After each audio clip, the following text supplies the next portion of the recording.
Hello दोस्तों, कैसे हो आप सभी लोग। आई होप कि आप सभी लोग स्वस्थ होंगे और मस्त होंगे और अपनी तैयारी अच्छे से कर रहे होंगे।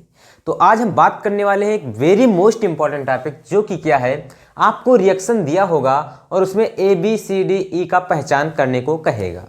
तो इस प्रकार का क्वेश्चन आप कैसे तैयार करेंगे। देखिए, मैंने आपको पिछले ही वीडियो में बताया था कि अगर आपको रिएक्शन करना है तो जितने भी बेसिक रिएक्शन है वो अगर आपके तैयार है, नेमिंग रिएक्शन अगर आपके तैयार हैं, तो आपसे कुछ हटने वाला नहीं है। यानी आप सब कुछ करके आएंगे, कोई भी प्रश्न आपसे नहीं छूटेगा। तो चलिए देर न करते हुए हम इस टॉपिक को देख लेते हैं। देखिए, यहां पर आपको दिया गया है, पहला आपको दिया गया है साइक्लोहेक्सेन।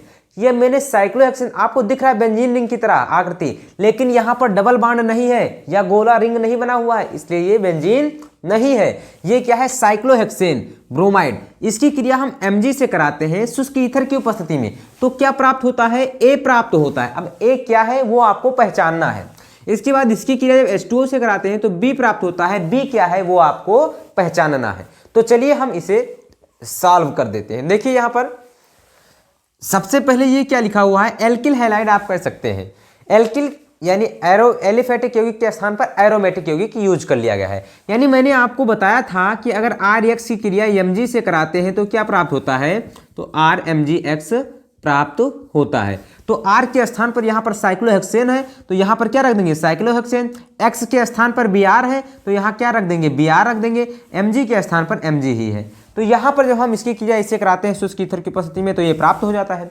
यानी A के स्थान पर आपका क्या होगा, R के स्थान पर क्या होगा, देखिए यहाँ पर मैच कराइए। R के स्थान पर आपका होगा साइक्लोहेक्सेन। क्या होगा, साइक्लोहेक्सेन होगा R के स्थान पर साइक्लोहेक्सेन। और फिर Mg के स्थान पर Mg होगा, यानी यहाँ पर Mg होगा। और उसके बाद X के स्थान पर क्या होगा, Br है तो Br होगा। ये बन जाएगा आपका A।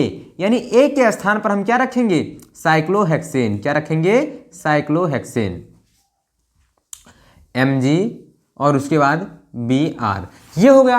अब जब हम इसकी क्रिया किससे कराते हैं, H2O से कराते हैं तो H प्लस में टूट जाता है, OH माइनस में टूट जाता है। H प्लस में OH माइनस में टूट जाता है। क्या हो जाएगा, यहां पर देख लीजिए आप सभी लोग, क्या हो जाएगा, तो यहां पर हो जाएगा आपका H प्लस OH माइनस, ये प्लस ये माइनस, ये माइनस ये प्लस। क्यों, क्योंकि मैंने बताया था कि आपका जो गिरगिनार्ड अपकर्मक है उसमें आगे प्लस होता, आगे माइनस होता है, पीछे प्लस होता है। तो प्लस वाला किसके साथ जुड़ जाएगा, माइनस के साथ, माइनस वाला प्लस के साथ। यानी RH के साथ जुड़ेगा तो क्या बना लेगा, RH बना लेगा। और जब ये इसके साथ जुड़ेगा तो क्या बनेगा, तो आप सभी लोग जानते हैं क्या बनेगा, मैग्नीशियम हाइड्रोक्साइड ब्रोमाइड बना लेगा। यानी आपका बन जाएगा R, यानी आपको यहाँ साइक्लोहेक्सेन प्राप्त हो जाएगा, साइक्लोहेक्सेन। और फिर यहाँ पर क्या प्राप्त हो जाएगा, Mg, उसके बाद OH और फिर Br प्राप्त हो जाएगा। MgOH Br प्राप्त हो जाएगा। यानी आपका जो B है वो क्या हो जाएगा, MgOH Br। लेकिन यहाँ पर और जो ये आपका A हो जाएगा, यानी यहाँ पर वो क्या हो जाएगा, आपका हो जाएगा, यहाँ पर देखिए आपका क्या आएगा, हेक्सेन आपका प्राप्त हो जाएगा। तो यहाँ पर आप लिख सकते हैं हेक्सेन, यहाँ पर आप क्या लिख सकते हैं, हेक्सेन, हेक्सेन। और क्या हो जाएगा, प्लस में Mg और OH और Br हो जाएगा, MgOH Br हो जाएगा। ये हो जाएगा आपका पहले रिएक्शन का जो A और B आपका था वो प्राप्त हो जाएगा।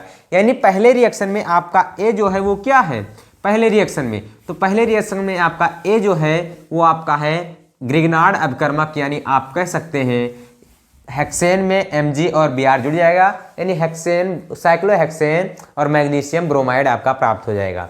जब आप इसका जल अपघटन करेंगे तो आपका हेक्सेन प्राप्त हो जाएगा। यानी आप लिख सकते हैं, यहाँ पर मैं लिख दे रहा हूँ, देखिए पहले रिएक्शन के लिए A बराबर क्या हो जाएगा और दूसरे रिएक्शन के लिए A बराबर क्या हो, B बराबर क्या हो जाएगा। तो पहले के लिए A बराबर क्या हो जाएगा, A के स्थान पर आपका क्या आ जाएगा, तो A के स्थान पर आपका हो जाएगा हेक्सेन, हेक्सेन। और क्या हो जाएगा, यहाँ पर Mg और Br हो जाएगा। और B के स्थान पर आपका क्या हो जाएगा, तो B के स्थान पर आपका हो जाएगा हेक्सेन और फिर प्लस में क्या हो जाएगा, MgOH और Br हो जाएगा। ये हो जाएगा आपका B के स्थान पर। अब चलिए इस रिएक्शन में हम देखते हैं, देखिए सेम रिएक्शन आपका आ गया है यहाँ पर भी। तो सेम रिएक्शन आया है यानी RBr Mg, फिर वही चीज आ गया है, R के स्थान पर क्या हो जाएगा, कुछ भी है, यानी R के स्थान पर यहाँ पर देखिए क्या है, तो CH3 CH CH3 है, यानी R के स्थान पर आपका हो जाएगा CH3 CH CH2 और Br हो जाएगा, CH3 CH2 Br हो जाएगा। इसकी क्रिया हम किससे कराएंगे, Mg से कराएंगे, किससे, Mg से। तो क्या प्राप्त हो जाएगा C के स्थान पर शुष्क ईथर की उपस्थिति में, तो मैंने आपको बताया था CH3 CH2 Mg Br प्राप्त हो जाएगा, यानी C3H7 क्या हो जाएगा यहाँ पर, C3H7 और Mg Br, यानी C के स्थान पर आपका हो जाएगा, C के स्थान पर क्या हो जाएगा, C3H7 Mg Br हो जाएगा, C3H7 Mg Br हो जाएगा। इसके बाद आप क्या करेंगे, D2O से क्रिया कराएंगे, किससे, D2O से जब क्रिया कराएंगे तो आपका क्या प्राप्त हो जाएगा। तो यहाँ पर देखिए जब H2O था तो यानी H और OH होता था, जब D2O है तो D और OD हो जाएगा, D प्लस OD माइनस हो जाएगा। तो यहाँ पर देखिए जहाँ पर H जुड़ रहा था वहाँ पर क्या जुड़ रहा है, तो वहाँ पर D जुड़ रहा है, जहाँ पर H जुड़ रहा था वहाँ पर क्या जुड़ रहा है, D जुड़ रहा है। तो यानी आपका हो क्या जाएगा, देखिए यहाँ पर समझ लीजिए, यानी इसका जब D2O से क्रिया कराएंगे तो आपका क्या हो जाएगा, देखिए यहाँ पर D2O से, तो आपका जो प्राप्त होगा वो क्या प्राप्त हो जाएगा, CH3, उसके बाद CH और D प्राप्त हो रहा है, उसके बाद CH3 प्राप्त हो रहा है। और दूसरा जो है आपका यहाँ पर प्राप्त होगा वो क्या प्राप्त हो जाएगा, वो आपका प्राप्त हो जाएगा Mg और फिर Mg OD Br प्राप्त हो जाएगा। इस प्रकार से आपका जो C आपका प्राप्त होगा वो क्या प्राप्त, आपका C3H7 Mg Br प्राप्त हो गया। अब चलिए हम देखते हैं इसका जो तीसरा रिएक्शन है इसमें जो है वो आपका क्या प्राप्त होता है। तो चलिए तीसरा रिएक्शन हम देख लेते हैं, इसे हम रेज कर देते हैं। तो देखिए तीसरे रिएक्शन में आपको दिया गया है, आप सभी लोग उर्जव क्रिया जानते हैं, उर्जव क्रिया में अगर आपको एल्किल हैलाइड दिया गया है, शुष्क ईथर से क्रिया कराते हैं तो आपका एल्केन प्राप्त हो जाता है।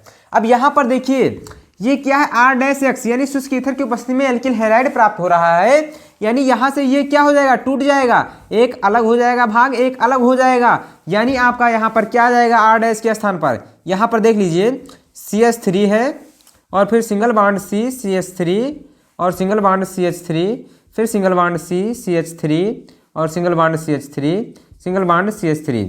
इसकी क्रिया जब आप Na से कराएंगे किसकी उपस्थिति में, ईथर की उपस्थिति में, किसकी, ईथर की उपस्थिति में, तो क्या हो जाएगा, ये मिलकर किसके साथ चला जाएगा, S के साथ, यानी यहाँ पर आपका प्राप्त हो जाएगा CH3 और उसके बाद C और CH3, फिर सिंगल बॉन्ड CH3 और यहाँ पर X हो जाएगा, यानी R- के स्थान पर क्या आया है, तो CH3 आया है। यहाँ पर लिख देंगे हम R- के स्थान पर क्या आया है, R- के स्थान पर, तो R- के स्थान पर आया है CH3 CH3 और उसके बाद CH3 आया है, यानी R- का भी मान पूछा था इसने। देखिए यहाँ पर R- का मान, तो R- का मान क्या है, CH3 आया है। अब देखिए यहाँ R का जो मान पूछा था, तो R का मान हमने क्या रखा था अगले वीडियो में, तो R का मान जो हमने रखा था वो CH3 CH2 CH3 रखा था। R का मान मैंने क्या रखा था, R का मान तो CH3 CH2 CH2 रखा था R का मान, तो R का मान भी आ गया और R- का मान भी आ गया। अब देखिए हम बात करते हैं अगले टॉपिक के बारे में। ये जब प्राप्त हो जाता है तो इसकी क्रिया Mg से कराना है, तो चलिए Mg से क्रिया करा देते हैं। तो आप सभी लोगों को देखिए यहाँ मैंने बताया था Rx अगर है, ये R है ये X है, इसकी क्रिया Mg से कराते हैं तो RMgX प्राप्त हो जाता है, यानी क्या हो जाएगा CH3 CH और फिर क्या हो जाएगा CH3, उसके बाद यहाँ पर CH3 हो जाएगा और फिर यहाँ पर CH3 हो जाएगा और यहाँ पर क्या हो जाएगा Mg हो जाएगा और फिर Br हो जाएगा। ये किसके स्थान पर आ जाएगा, तो ये आ जाएगा D के स्थान पर, किसके स्थान पर, D के स्थान पर, ये आपका प्राप्त हो जाएगा। अब इसके बाद इसकी क्रिया हम किससे करा देंगे, H2O से। तो H2O से जब क्रिया कराते हैं तो आप सभी लोग जानते हैं क्या प्राप्त होता है, यानी आपका प्राप्त हो जाएगा यहाँ पर H आ जाएगा, यानी आपका हो जाएगा CH3 CH और फिर CH3 और उसके बाद CH3 प्राप्त हो जाएगा, ये हो जाएगा। और इसके बाद क्या हो जाएगा, तो और इसके बाद हो जाएगा MgOH और फिर Br हो जाएगा। यानी आप कह सकते हैं सिंपल सा, डी के स्थान पर ये हो जाएगा, ई के स्थान पर ये आ जाएगा। तो यहां पर मैं लिख दे रहा हूं, देखिए इसे मैं रेज करके लिख दे रहा हूं। देखिए यहां पर आपका जो डी के स्थान पर है वो क्या आया है, और उसके बाद ई के स्थान पर है जो वो क्या आया है। तो डी के स्थान पर जो आपका आया है वो क्या आया है, डी के स्थान पर, तो डी के स्थान पर आपका आया है, देखिए मैं लिख दे रहा हूं CH3 और C, उसके बाद CH3 हो जाएगा और फिर Mg और Br हो जाएगा, यहाँ भी CH3 है। इसके बाद आपका E के स्थान पर क्या आया है, तो E के स्थान पर आपका आया है, देखिए यहाँ पर लिख दिया है मैंने, E के स्थान पर जो आया है वो क्या है, तो CH3 single bond CH, single bond CH3 और सिंगल बॉन्ड CH3। आप इसे इस तरफ भी जोड़ सकते हैं, ये आया है, और प्लस में MgOH और Br आया है। तो इस प्रकार से जो ABC, DE और R डैश की पहचान थी वो हो गई। अगर आपसे इस प्रकार का क्वेश्चन कहीं पूछता है तो आप इसे आसानी से सॉल्व कर सकते हैं। अगर आपकी जो बेसिक रिएक्शनें हैं, बेसिक जो क्रियाएं हैं पहले लेसन में, वो अगर आपकी तैयार हैं तो आप आसानी से इसे कर सकते हैं। तो अब हम मिलते हैं अगले वीडियो में मजेदार टॉपिक के साथ, तब तक के लिए जय हिंद।